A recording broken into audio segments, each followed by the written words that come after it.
Okay, we're on page 9. This is Sikh Rebbe. Okay?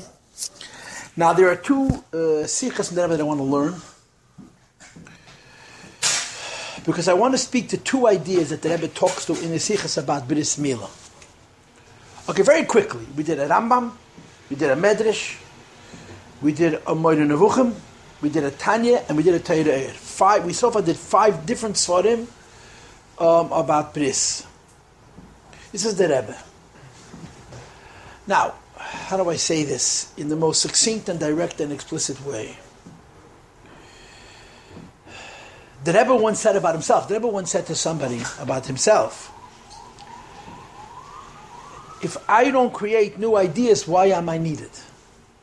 This is a very, very rough quote. It may not even be accurate, but this is what I heard. The job of a Jew is to make sure that nothing in Judaism changes.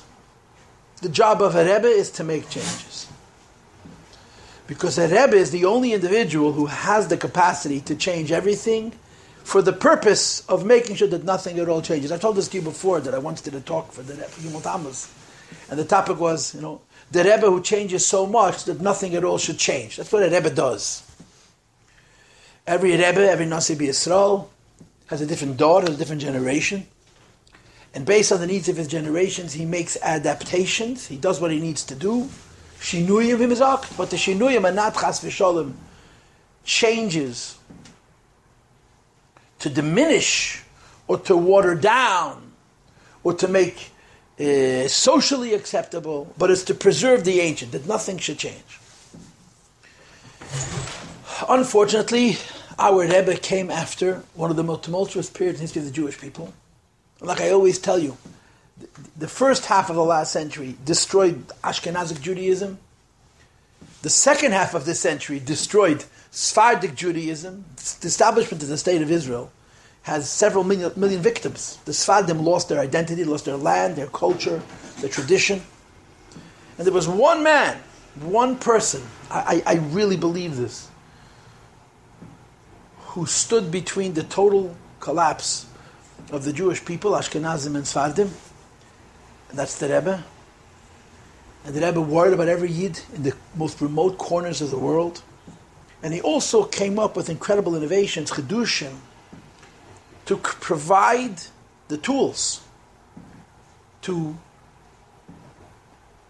change Yiddishkeit in such a way that Yiddishkeit wouldn't change at all. What is the centerpiece? What is the most basic chiddush of the Rebbe? I think it's correct to say that the most basic chiddush of the Rebbe is the statement Hamaisa hu ha'ikir, lei hamedrash yikir el hamaisa. The most important thing is action. The Rebbe felt and feels that if a person, even in his head, is an apokaitis, he doesn't believe, let him put on film. The amunah will come later. If a person is not learned, if a person is assimilated, the mitzvahs will bring him back. And it's been shown, it's been proven without a shadow of a doubt that the Rebbe was 1,000% correct. You want to change people, get them to do mitzvahs. That's why the whole of Babit revolves around mitzvahs and mitzvahs. You're not changing a person's life completely. You're bringing a little godliness into his life, and one mitzvah leads to a second mitzvah, leads to a third mitzvah, leads to a fourth mitzvah, and so forth. But there's a fancy way to say Hamaisa hu ikir. There's a fancy way to say Hamaisa hu ikir. And the fancy way to say Hamaisa hu ikir is an idea that the Rebbe repeated without a guzma hundreds of times.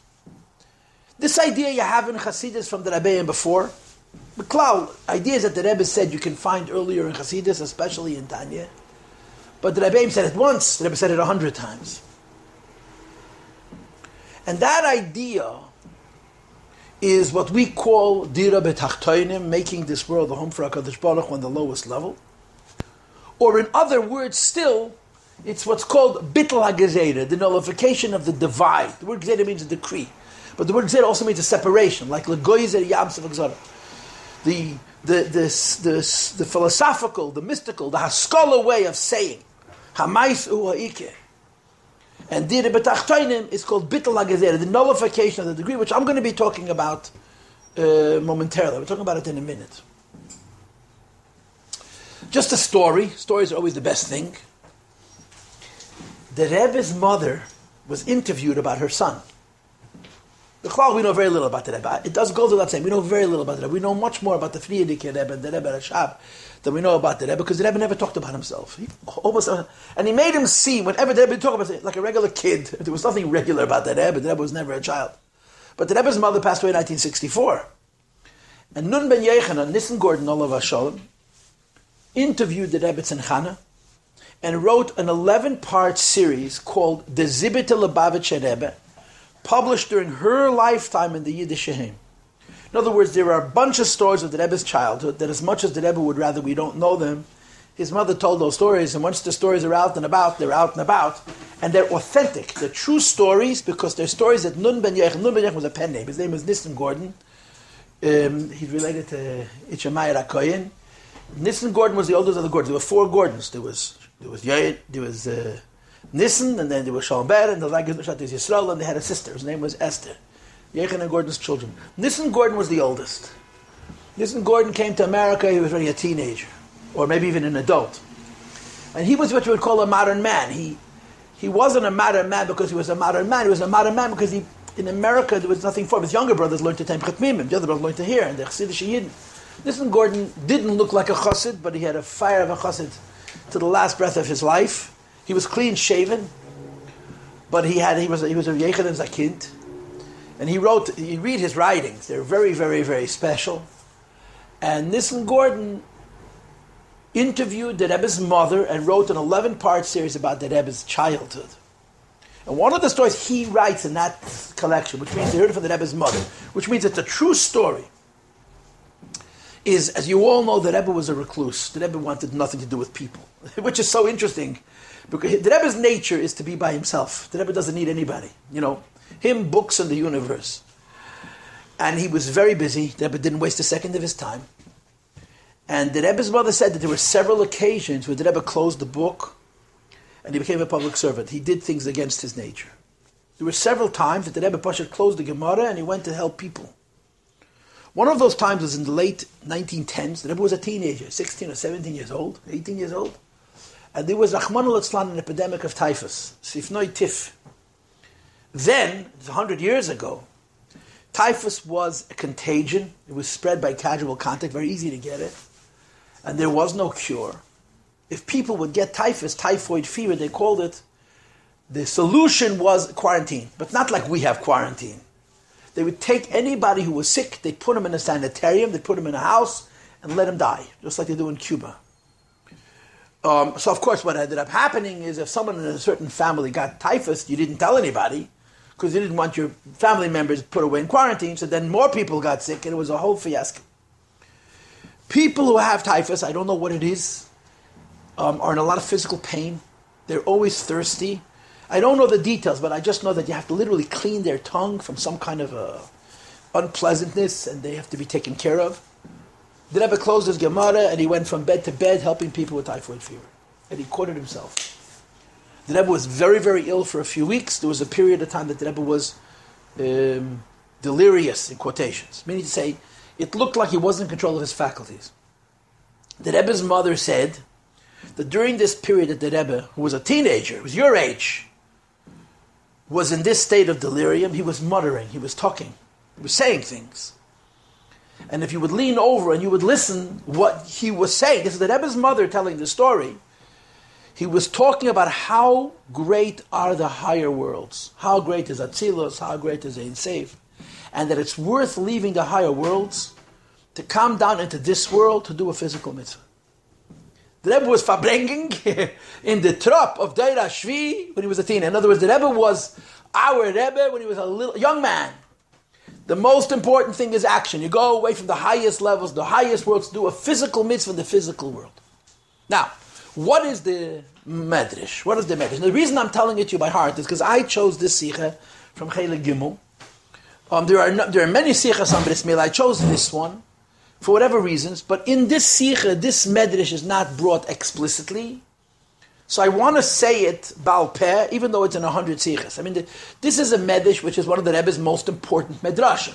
because this medrash enlightens the Rebbe's whole philosophy, the Rebbe's whole shita about how to be a Jew is predicated philosophically on this medrash, right? Lecha medrash ela ma'aseh is a mishnah in Pirkei Avos. דירה בתחתונים is a medrash tanchuma. This other medrash is also Chassidus brings this medrash, but the Rebbe said it 1,000 times, 100 times. What does the medrash say? That there was a land that was divided into two. It had a high land and a low land. The high land is called Roimi, because Roim actually means uplifted. And the low land, the plains, was called Surya.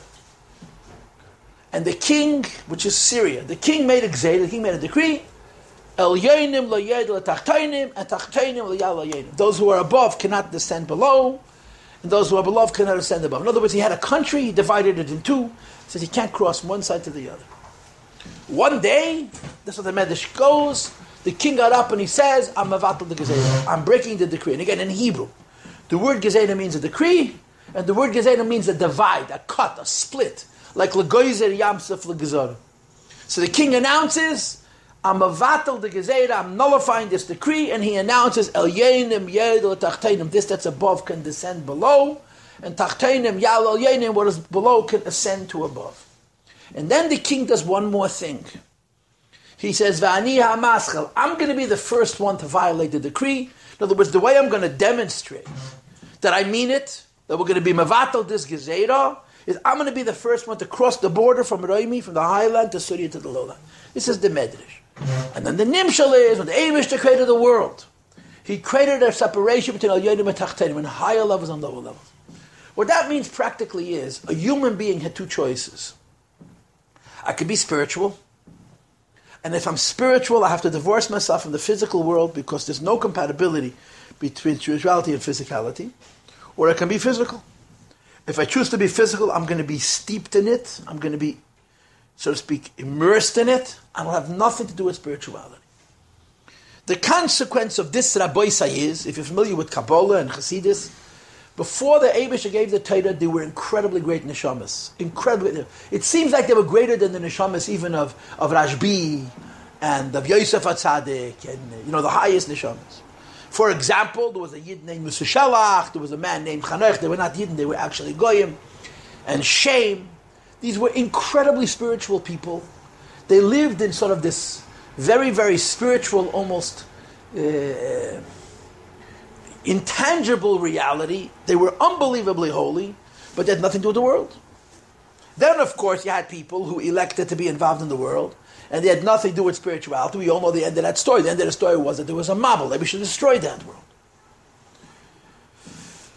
When the Hashem gave the Torah, Hashem introduced to the world something very unique, okay? If you want to look at it from a psychological angle, you want to speak about it in human terms, the Eibishter said, I don't want extremes. I don't want people to be extremely holy. I don't want people to be extremely crude. I don't want that to be the two choices. I'm creating balance. You can have a relationship with the Eibishter and, quote, let's use the expression, be normal. You go to work, you have a family, you eat, you sleep, and you're religious. That's a very simplistic way of explaining this bittul hagazeda. It's not either or. It's not either I choose a life of spirituality, in which case I have nothing to do with the world, or I choose a life of materialism, in which case I have nothing to do with spirituality. You can have a little bit of both. That's the simple pshat in this medrash. But the deeper pshat of this medrash is not a little bit of both. It's absolutely both. The Eibishter was mavatal the gezeidah, and he says that the lowest and most material thing can become the closest to HaKadosh Baruch. How does this play out in Yiddishkeit? How does this play out in Yiddishkeit? It plays out in Yiddishkeit in mitzvahs, right? I mean, you guys are young, but you're also not naive, right? When people talk about Yiddishkeit, what do they say about Yiddishkeit?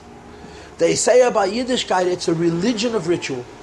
What's unique about Torah? Mitzvahs, in Yiddishkeit, no mitzvahs. Lahadl elf afi avdal, you shouldn't mention it in the shul. In the other dustis, in the other religions who are going to remain nameless, the ones that believe in one God, the emphasis is on emunah. You have to have emunah, you have to have ruchnias, mitzvahs, maisias are bottle.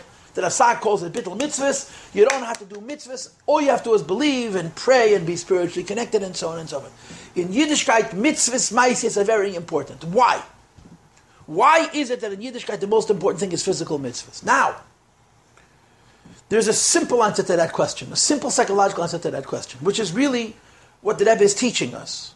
The reason in Yiddishkeit the most important thing is physical mitzvahs, is ritual, is because that's what changes people. I mean, I've had this conversation with people on Miftzayim, right? Why does God have to mix into my kitchen? Why does God have to mix into my bedroom? Why does God have to mix into my bathroom? Why can't God stay in the shul? I'll come visit him over there. We'll have a great time. There's my life and there's his life, right? And that's the tiny. And he's so busy with little details. If this fork looked at that food has to go in the garbage, all this the tiniest. What's the answer?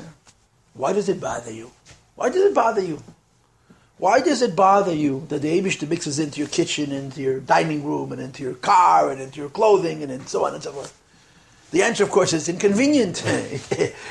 It's disturbing. It's not letting me have what I want. And the Eibishter says, that's exactly why I want it. You want to come visit me in shul? That doesn't interest me. Why? That's comfortable. I want you to be a Jew in the parts of your life that you want to keep for yourself. The Eibishter wants to be in the pieces of ourselves that we want to keep to us. And the way he does it is every part of our life. There's not a piece of our life. There's not a thing we could do. The Eibishter doesn't have an opinion on. He mixes into everything. He says, do it this way, don't do it that way. And as a result of this, being a frum yid, keeping Torah mitzvahs, changes us. Just doing mitzvahs forces us to be different people than we would be otherwise in every facet of life. It's actually quite logical. A religion without mitzvahs is a religion that doesn't make you do anything. There's no obligation. And Torah mitzvahs is not about us davening to Hashem and asking him for cookies. Torah mitzvahs is about living like a frum person, and you live like, in other words, changing your behavior to be different than you would be otherwise. And that's why we have mitzvahs. Very, very simple. But of course, in Chassidus and Kabbalah, there's something much, much deeper. What's the much, much deeper? The much, much deeper is there is nothing lower than Gashmias. There's nothing in the creation of Hashem lower than a stone, than a physical thing.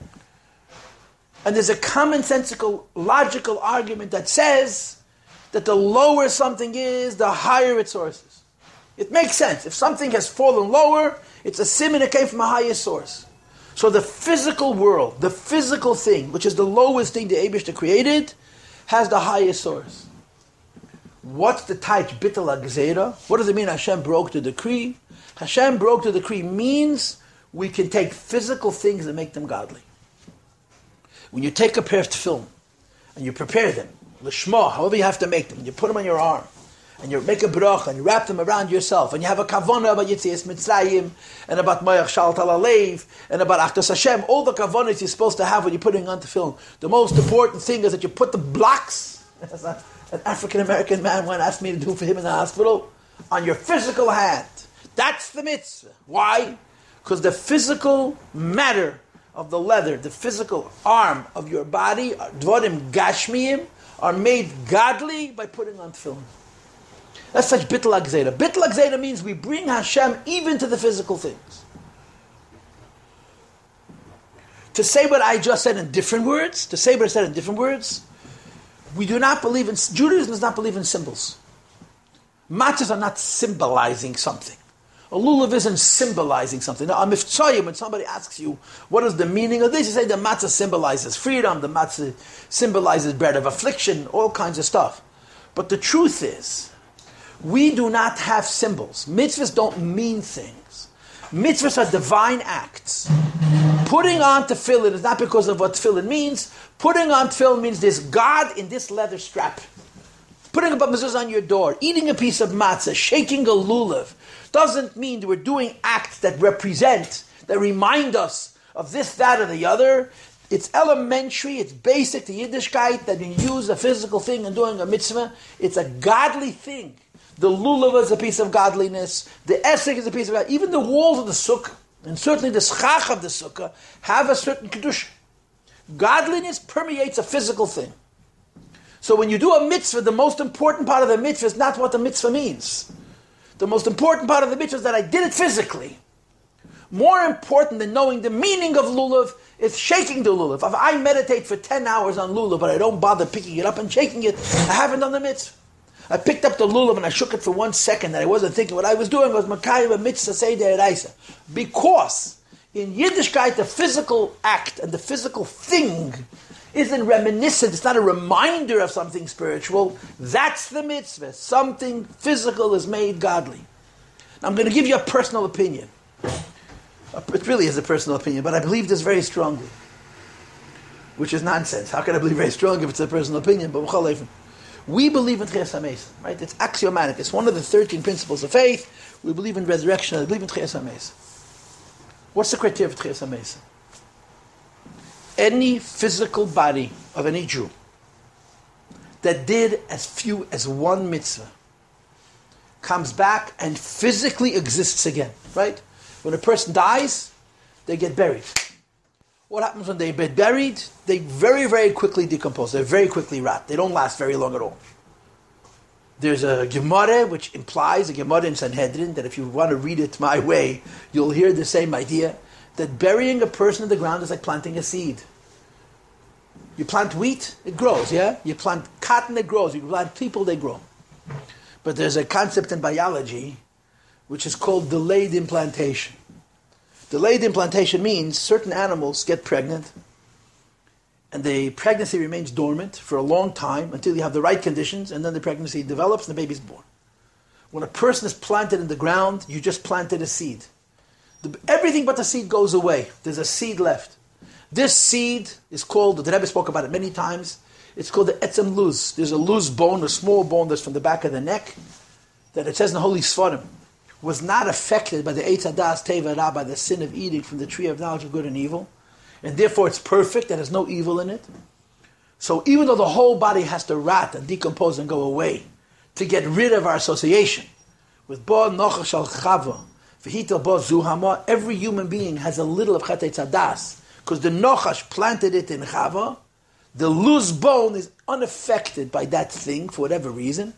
And by the way, it says also in Helek Sfarim that the chayas of the loose bone is from a lava malke. That's why the Rebbe, particularly, and a lot of people were very particular about eating lava malke, washing and eating lava malke. The Rebbe missed many Sudas Shabbos, I promise you, but every Matzah Shabbos the Rebbe washed with lava malke, because lava malke is amazing, gives chayas to the loose bone. Rabbi Nissen Mengel, claims that he was in Auschwitz and he saw the crematorium, he saw where they burned Jewish bodies, and there was a bone that wouldn't burn. There was what? A bone that wouldn't burn. I mean, they burnt those bodies at such a high temperature, there was nothing left of them. He claims that there were bones left over. In other words, his argument is that the loose bones are of a gashmi kipshut. But be that as it may, there's a seed. When a person passes away, unless they're very big tzaddik, the whole body rots. This loose bone sits in the ground, and when the conditions are right, the pasuk says, "V'yatzitzu me'ir ke'ezeh v'aretz." They grow out of the ground like grass. You know, when you go to a cemetery, you pick up grass, you throw it over your shoulder. You can see videos of the Rebbe doing it. When you throw the grass over your shoulder, you're supposed to say a pasuk, and the pasuk is they should grow out of the ground like grass. It says the Rebbe is for the of Tchias HaMesim, that when Mashiach comes and Tchias HaMesim happens, Jews are going to grow out of the ground like grass.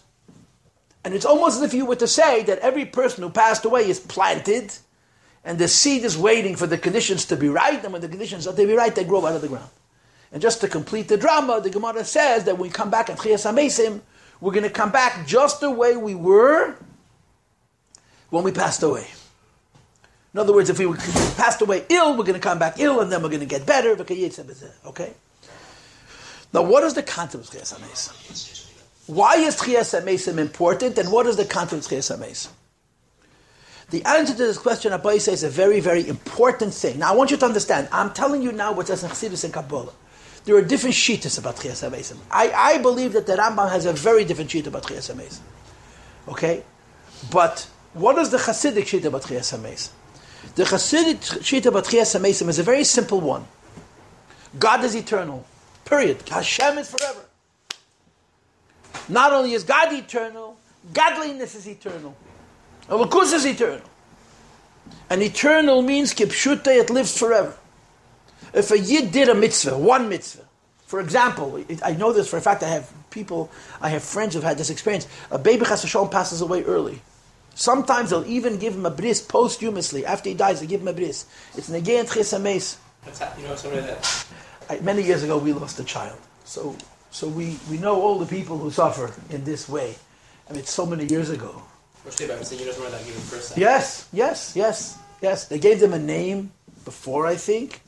And they gave him a bris. They couldn't give him a bris. The child lived a few months. The child was very, very, very ill. And they gave him a bris. And they were told to do this. I mean, they didn't decide on their own. They were told to do this by Mevina. Because a goof that does as few as one mitzvah becomes godliness and has to exist forever. Has to. How did a mitzvah ask for that? The goof, you're doing the mitzvah. Okay, the first kasha. I mean, if you do a bris at an 8-day-old, yeah, he did a mitzvah, you did the mitzvah. But it's in the goof, it's in his flesh. Yeah? So wait. So here's my shita, my opinion. So wait, so here's the word. What is the Pshat Chiyas HaMeisim? We have all these ideas about Chiyas HaMeisim. You're going to see your uncle and your brother-in-law and your Bobby and your Zayda. It's going to be wild. It's going to be a big, great reunion. Yeah? Shane, okay, that makes us all feel good. Chiyas HaMeisim means that the goof, Kaddish of a Yid, removes any association with klipa. And what's left is the Kedusha, and it's forever. That goof lived forever because it became forever by doing one mitzvah. So my opinion is, and this I don't really have a source for, that a lulav, yeah? What happened to my lulav? My lulav from this past Tisha is still sitting in my basement. My sregema gave away to make jam. But at of Pesach, when I burn my chometz, I'm going to put my lulav in the box and burn my lulav. And it's going to become dust. I believe that my lulav is the one that I did the mitzvah with is going to have tchias hameis. For the same reason that the goof of a person has tchias hameis.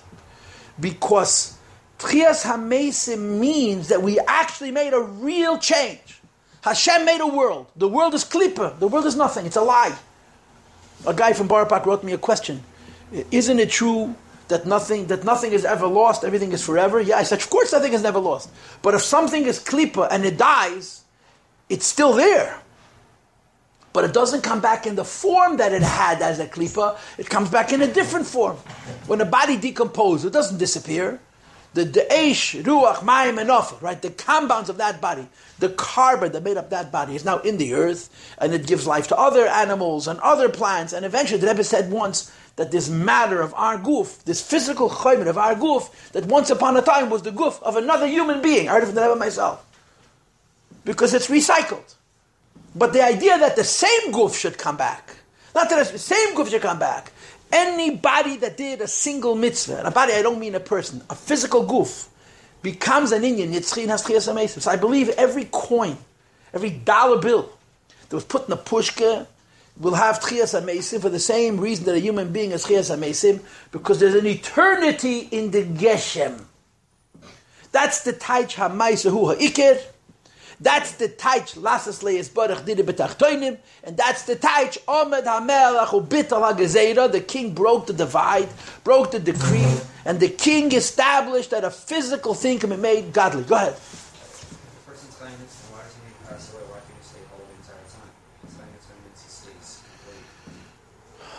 complete. Okay, the expression chayim nitzchim has two more words. Bli hefsik. That's the expression. It's the Rebbe's words. You must understand that when the Rebbe said the words Chaim Nitzchim B'li Hefsek, he was saying something against all the Marach Chazal in the universe. And the Rebbe, you can't learn it.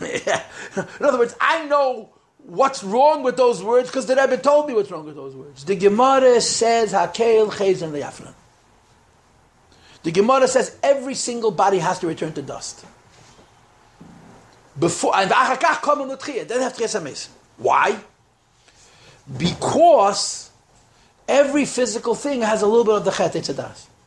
When Adam and Chava ate v'yizaz tevara, they affected that every single tiny creation, this world, this universe, to use the lashon that the Frierdiker Rebbe brings in the Likutei Deburim, is ein tev b'li ra ve'ein ra b'li tev. There's no good without evil, there's no evil without good. And therefore the body has to come apart. The ra goes away. And when the goof comes back, it's pure toiv. To use Kabbalah words and the chitas of these days, it becomes eitz hachayim. Instead of eitz hadas, tevara, it becomes eitz hachayim. So there's no klipa that's preserved. That's what the Gemara says. The pshat in this Gemara is as follows. Most people who pass away, within weeks, within a very, very short time, There's nothing left of them. Nothing left of them. But we know stories of the biggest tzaddikim, that the guf kodesh remains whole ad seif kol haderos. Mendy told me last night, Mendy Greenberg, that he's a direct descendant of the Melech Melech, the Rebbe Melech, the Heilige Rebbe Melech. It's a known fact, I believe it's a fact, that Yemach Shemam V'Zichram, the Nazis, when they came into Lezhensk, they called the Chevra Kadisha and said, dig him up. Can you imagine? They wrote Mavai Zayin Rebbe Melech. And the Chevra Kadisha had no choice. They dug him up and they pulled him out of the ground. And he was not only whole, he looked like a man who was sleeping. And if the story, the rumors are correct, the Nazis who did this ran out of the oil, crazy, meturif. He was sitting in the ground 160 years. He passed away in 1786. And this is 1940. So by tzaddikim, the guf lasts. So the Gemara says that one reg before Tchias HaMeisim, they also are returning to the dust. And then they're coming with Tchiyah. That's the standard view of the way it has to be. We're not talking about Yemei Mashiach now. We're talking about Tchias HaMeisim. That even tzaddikim, that the guf is Kaddish, guf of the Lein Kadisha, and therefore the guf does not decompose, a rega, okay, the Tchias HaMeisim, they have to rat. Comes again the Lubavitcher Rebbe. You see, this is where this comes in. The expression Chayim Nitzchi B'li Hefsek. This is the Rebbe. The Rebbe is trying to push something which is Heipech to Mamari Chazal. What's the Rebbe's taineh? And the Rebbe said it many times. That it says in the Parshas and Siddur v'nafshi ka'afal akel tihiyah.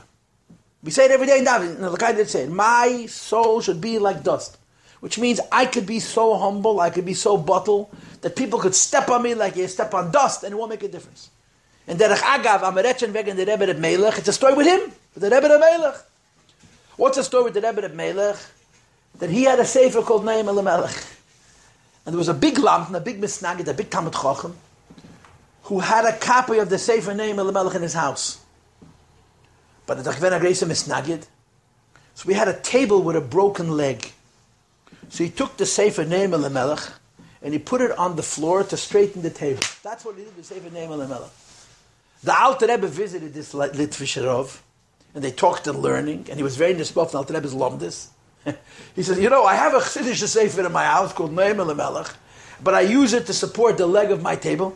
What can you tell me about the Mechaber? So the Alter Rebbe said, if you would take him and put him under the leg of that table, he'd be just as quiet as his sefer. The Alter Rebbe said about the Rebbe of Melech. They were chaverim. If you would take him, a Lebedik mensch, and put him to hold up the foot of the table, he'd be just as silent as his sefer.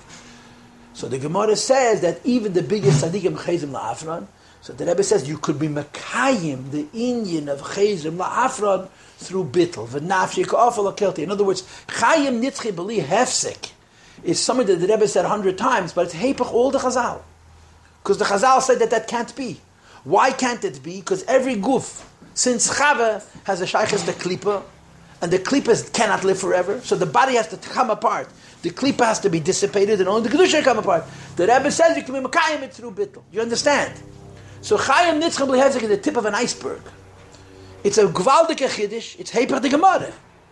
The Rebbe at Yeruman of Zich that there's such a concept. I mean, the Rebbe spoke about it in Beis, and in hindsight, the Rebbe was talking about his own health.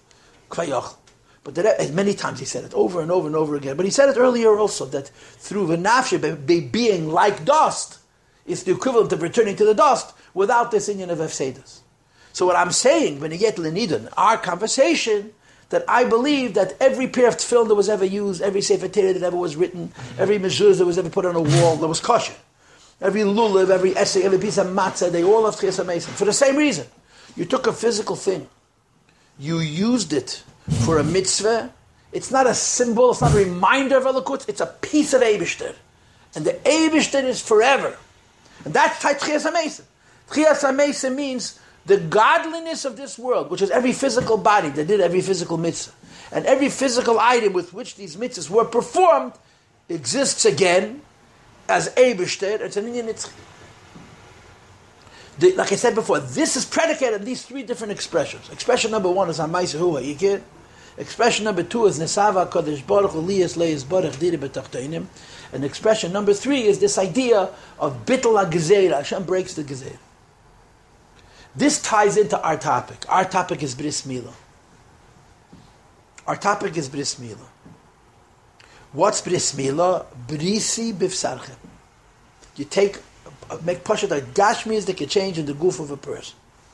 So we learned yesterday a maimer that asked the question.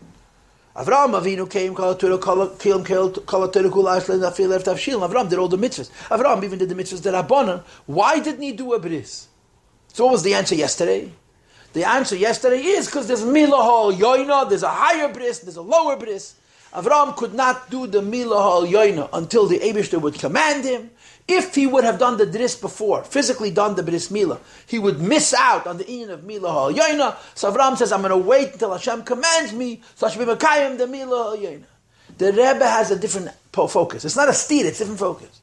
Avrohom Avinu didn't do the bris until he was commanded because Avrohom didn't have, but before the bittul agzira, Avrohom didn't have mitzvahs. Avrohom did all the mitzvahs. But when Avrohom ate matzah, it was a symbol. It reminded him of something. If Avrohom put on tefillin, whether the tefillin had in it, Ani Hashem Lecha, Masher Yitzesi Yetzcha B'Eretz Mitzrayim. It's kind of hard to have a Sefer Torah that talks about Yetzias Mitzrayim if you've never been there. But whatever was written in Avrohom Avinu's tefillin, or Avrohom Avinu's mezuzah, or Avrohom Avinu's Sefer Torah, it was ruchnius. Avrohom was before the bittul agzira. The bittul agzira is Har Sinai.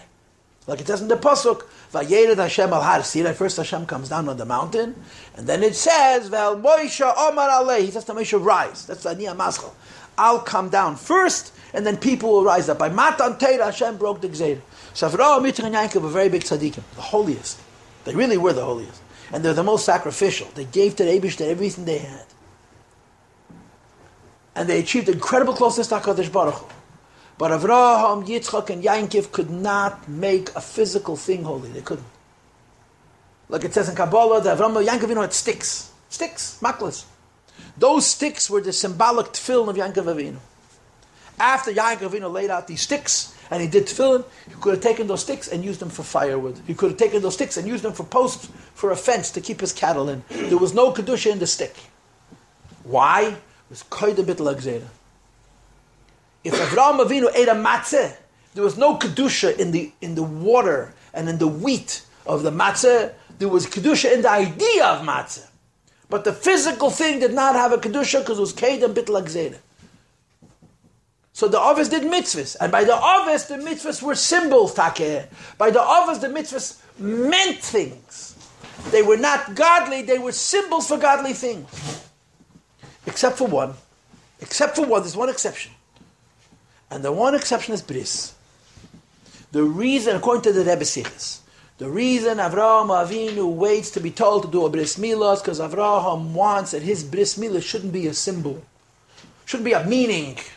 That it means bittul atayve, or that you belong to a club, whatever the L'shem is. The Rambam brought a different sheet, there's different timing mitzvahs for Bris Mila.